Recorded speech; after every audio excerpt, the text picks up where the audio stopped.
Madam Chairman, ladies and gentlemen, I'll start off with a question. Have any of you been on an African safari? I hope nobody says yes. Good.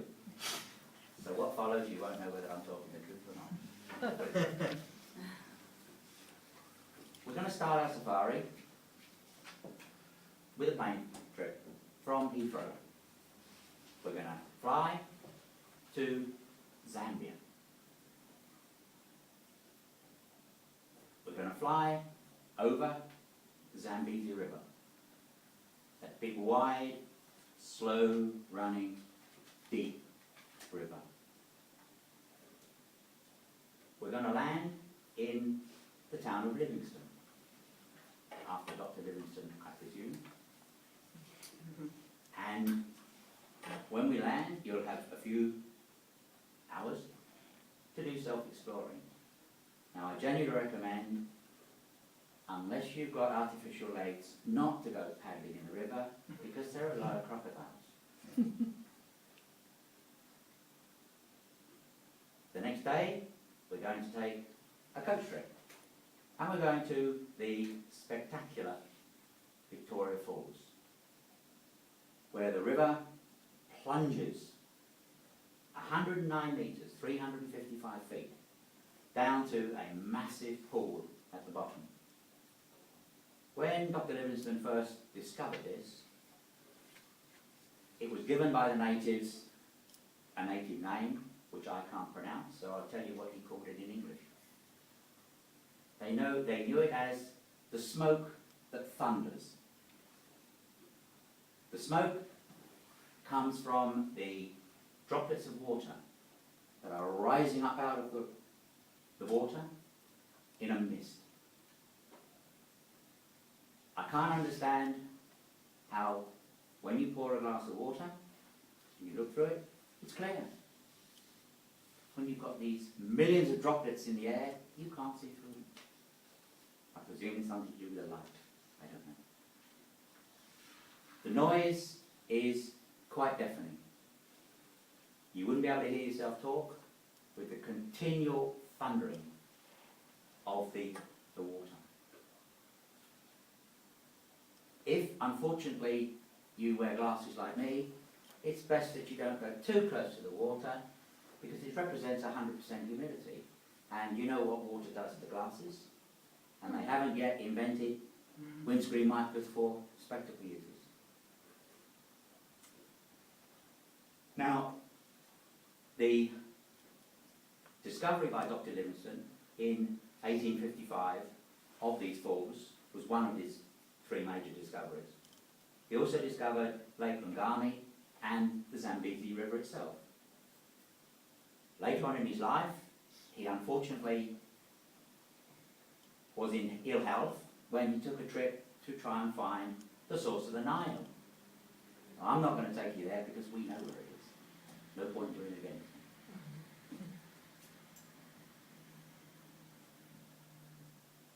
Livingstone, as we know, was a missionary and explorer from Scotland. He wasn't a particularly nice man as such, because he used to solicit great funds to go off on these expeditions. And he used to leave his wife and his children back in Scotland to fend for themselves. All he was interested in doing is his own thing. He's quite famous for doing that, but he wasn't a particularly nice man as such. He's probably his most famous thing really is the fact that when Sir Henry Morton Stanley went looking for him and he found him, he walked up to him and said, "Dr. Livingstone, I presume." Now those words have been used over many, many years. We travelled then by coach from Zambia into Botswana, where we're going to go on the safari. We're going to stay in a specially constructed log cabin complex. There are walls all the way around, tall fences to keep out the animals. cabins we're going to stay in are air conditioned. They've got running hot and cold water. We are on safari, we're not in the jungle. So there's a certain amount of civilization in this. We're going on safari, and the next morning we get into our heavily reinforced Land Rovers. We're going out into the bush. As we drive out, we see massive elephants, the largest land mammal, as they lollop along very slowly, very quietly as well, considering their bulk.